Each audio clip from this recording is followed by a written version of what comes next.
Welcome to another exciting episode of ZoeTV. And I know you guys are in display. This isn't Kay. Kay is away, so I get to play co-host today. Hey, Michelle Jones co-hosting. We've got a quick 30 minutes because we've got two amazing guests. But why would we not want to start with our resident of inspiration? Like the lady that inspires staff, resident, vendors. I hear this is a true story. Yep. I had a vendor, I'm not going to say what company, they came on campus and they met you. And it was before COVID and you didn't have your mask on and you smiled at them and they said, you have some lady running around here with the best smile I've ever seen in my life.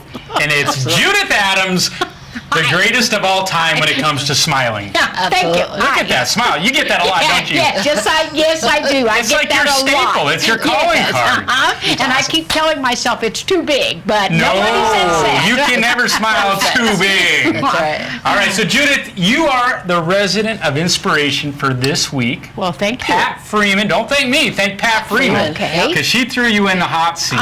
And I always ask our resident of inspiration, what were your thoughts when Pat or whoever did it gave you that much love? And I mean, you really have impacted her. Yeah, and I didn't realize that, but Pat and I have worked together at the marketplace for quite a while, and I see her all the time when I'm down in activities and she's doing the library, and she just is always on top of things and very helpful with everyone that she meets, and she just inspired me to hopefully stay the way I am, that I enjoy people and can enjoy being with people and helping. I think it's interesting, I'm sure you want to echo this, is the fact that you were her nominee, but what did you just say? She inspires you. Yes, she does. It is a circle, and you see it all the time. Yeah, all the time. Yep. People feed off each other. Yes, keep each other positive. It's awesome. Yeah. So what is it about Glencroft? We're going to go back a little bit. Okay. And how long have you lived here? Okay, I'm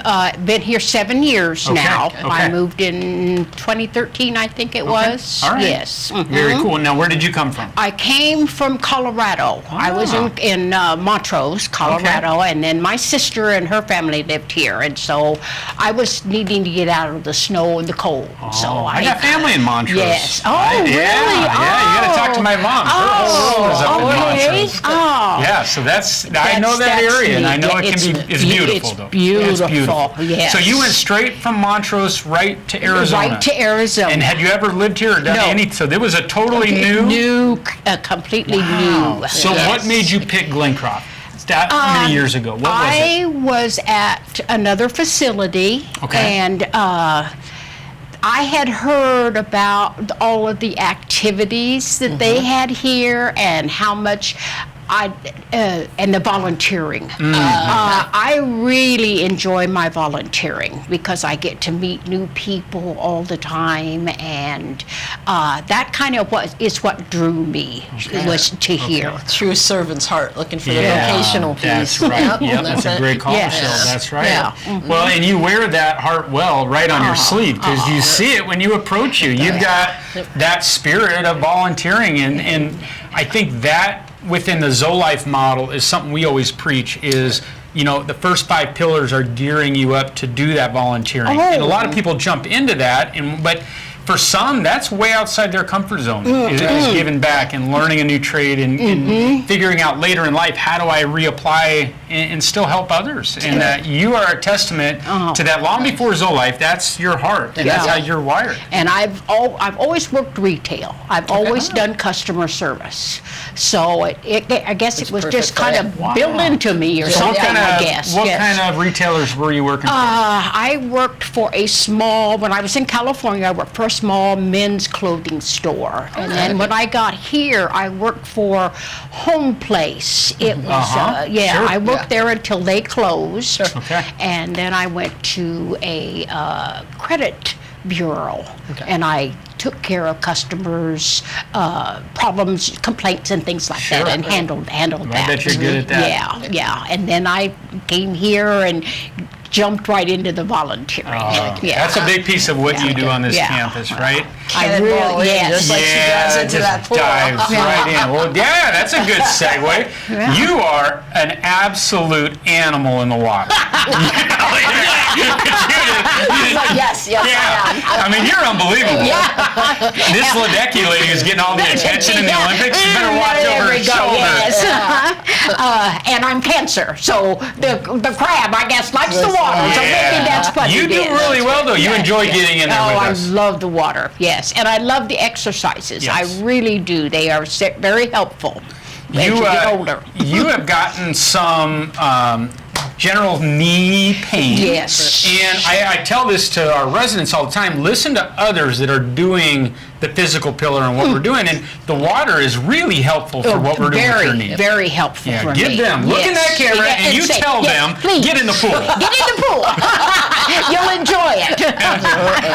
It's a great asset to have on the campus. Yes, It's such a it good pool. is. And we've gotten so many new residents who come from other facilities and they were saying, we had a pool, but nothing at this level with the right temperature all the time and the bars, and it's just, it's safe and it's inside. I don't have to have the sun on me, and it's just, it's such a great asset and platform to get better. Yes. It really is. It And they have is. the lift if they That's need. right, yes, Yes, yes. and the lift, yes. Yeah, and you see the groups that we have in there. Yes. It's all walks of life. I mean, we have a little bit of everything, right? With the Yes. Parkinson's and a stroke, and those that just need a little help. But you see that chair in action Yes, all the time, all right? the time. Yes, and that's a great idea. It really is. And I will say to you folks that don't be afraid.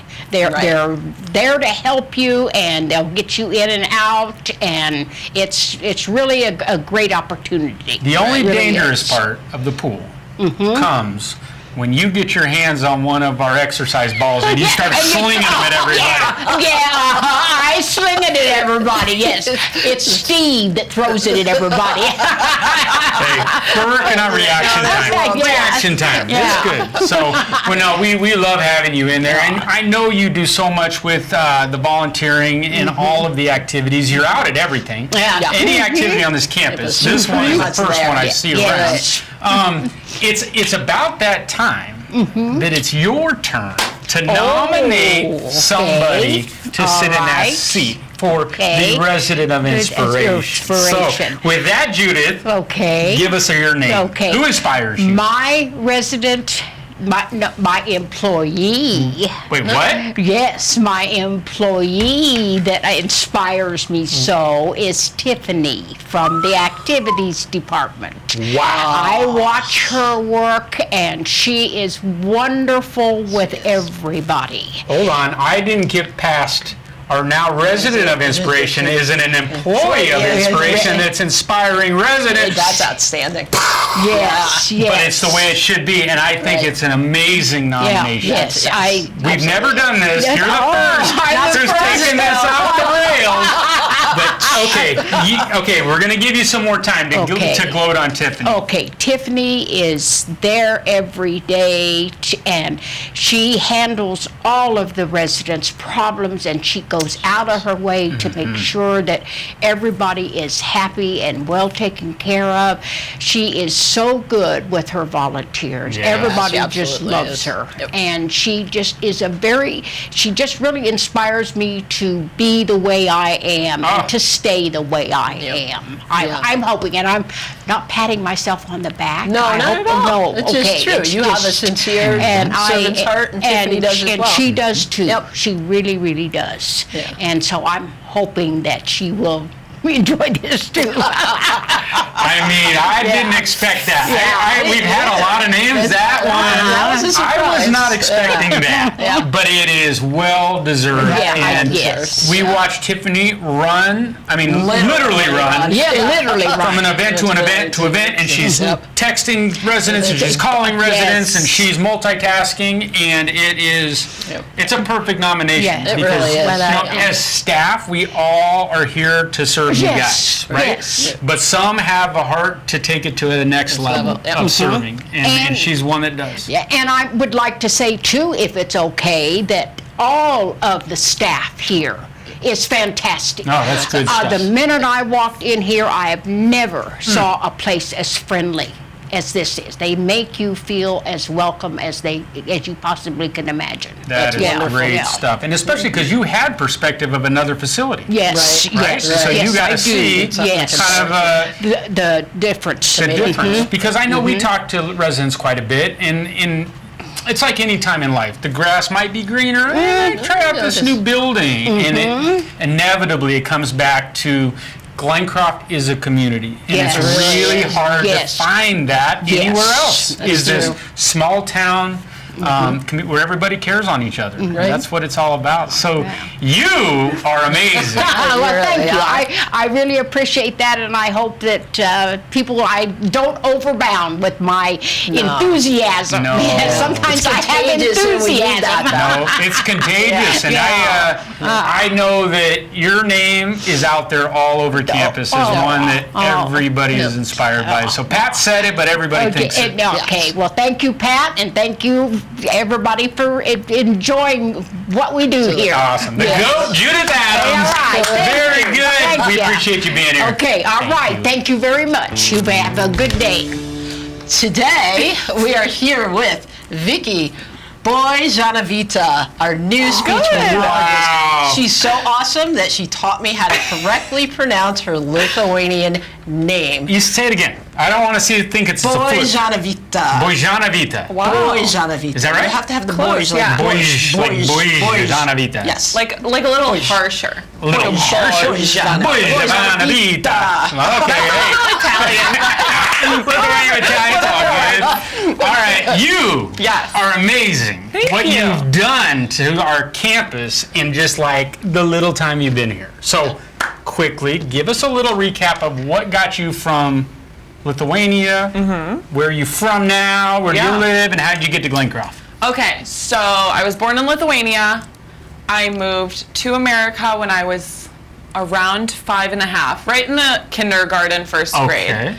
Learned to speak English by watching TV and going to school in Chicago. So I am not an Arizona native. Okay, The okay. heat is not, it's Not your still friend. pretty new to me, even though I've been here 3 years.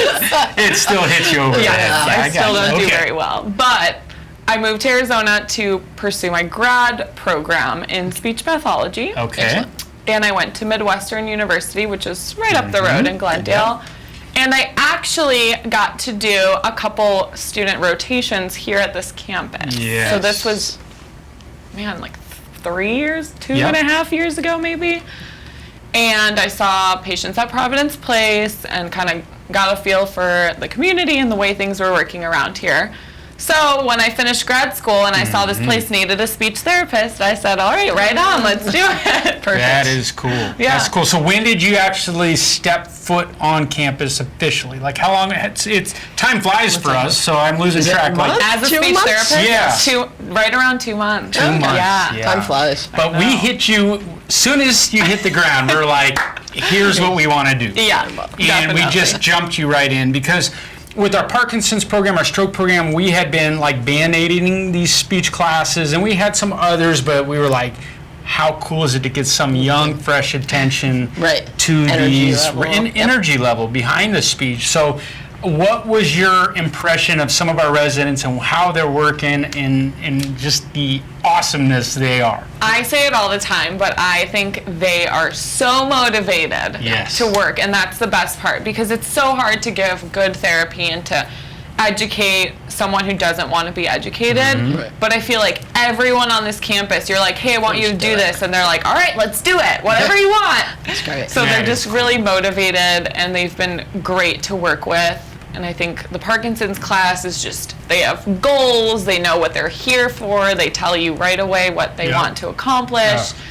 All the classes have been pretty That's pretty awesome. enthusiastic. What Yes. I love is because I'll be doing the magic box in the room next door and I'm just Right, listening, right? right. So you don't even know I'm He's just dropping listening. on you. I And never they even thought about that. They I have know you're in so there. much fun. I think do. that's They really do.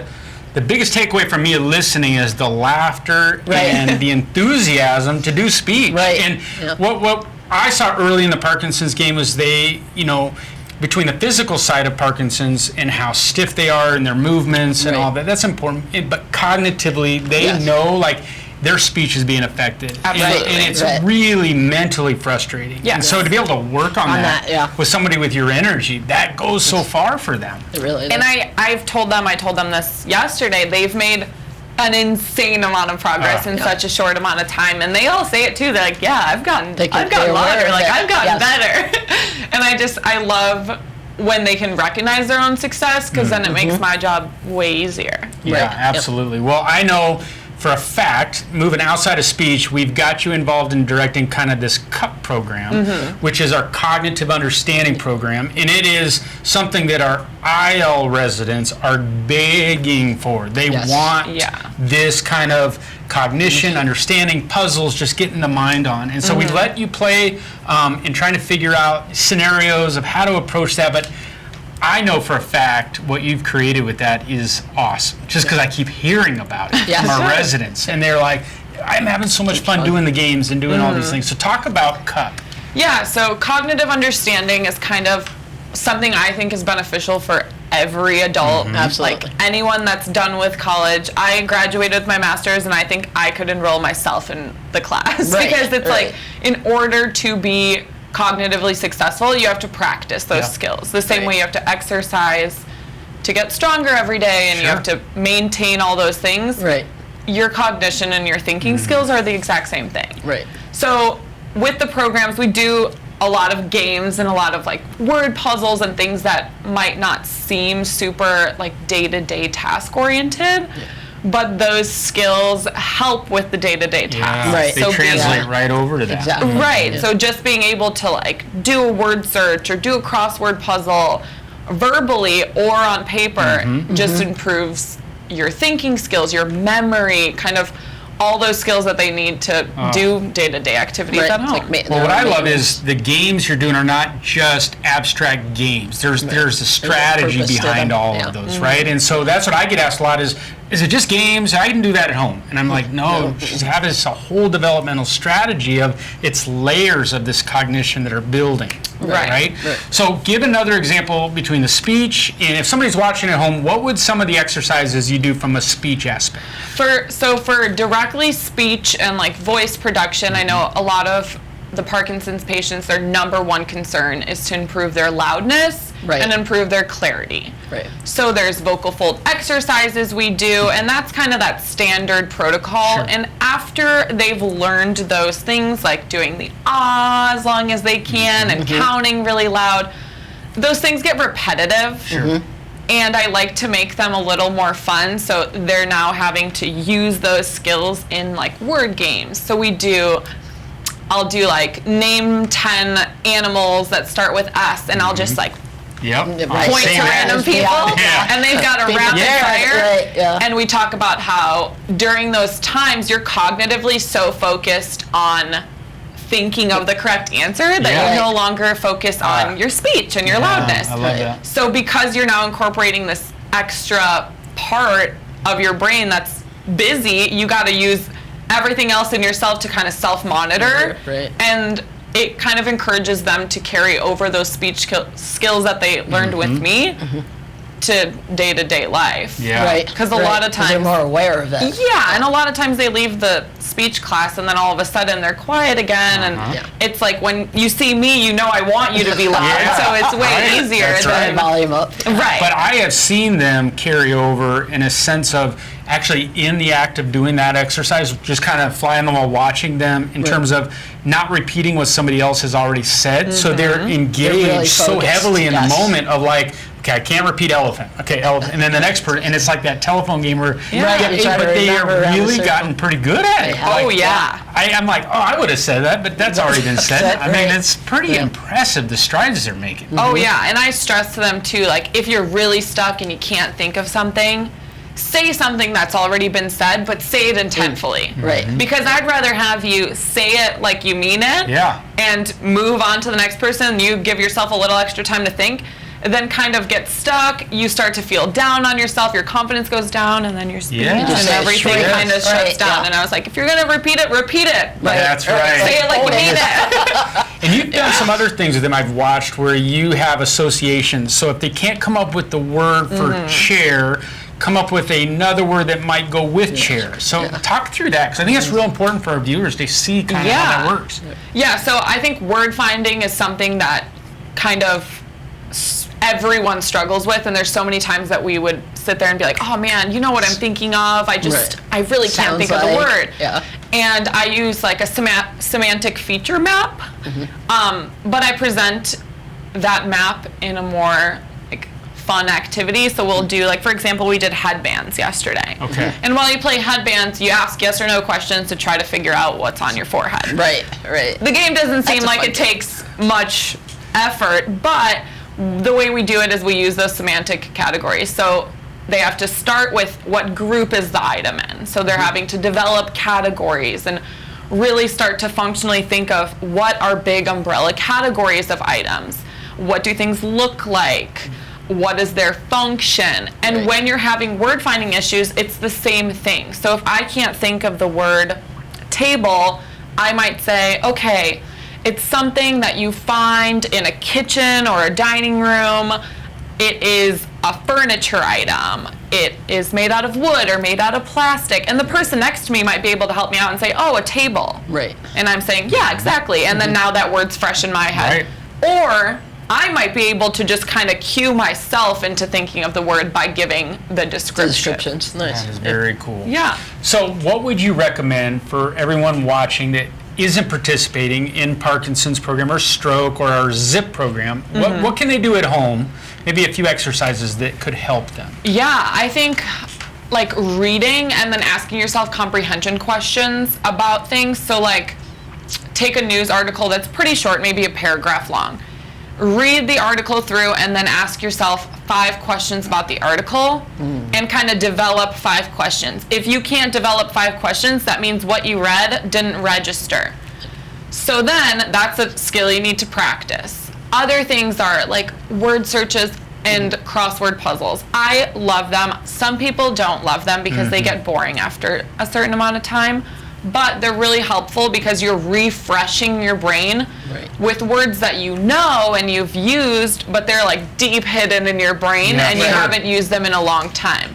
So when you start to have to think of these things, you're reading the clues on the crossword, and they're the same semantic kind of clues that you would give yourself. So it's a practice of the same kind of aspect. Oh, that's good stuff. I know I get asked a lot because people know we're doing the speech program, and it's getting dovetailed into other stuff, but I get asked, what would you recommend at home for me to do? Oh, yeah. So that's important that they do that kind of stuff. Definitely. Now, how about when they're at Henry's or in real life application? What do you recommend in terms of, like, if somebody can't hear you, because I hear that a lot from the red, they just don't hear me, but they're talking loud for them. Do you recommend just speak louder, or is there some practice to that? Yeah, so we've talked about this the last couple weeks, and I think a lot of the patients have that concern. And it's like when there's a lot of outside noise and like it's hard to self-monitor how loud you truly are when there's 10 people talking over here and the TV's on and there's some music playing and now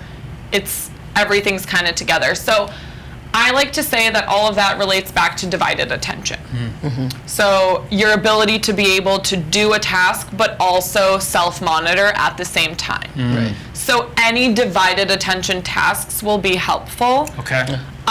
When you're like at Henry's and you have 7 people talking, and I always say, sit next to the TV. Sit next to the TV, sit next to the radio. Don't make it easy on yourself.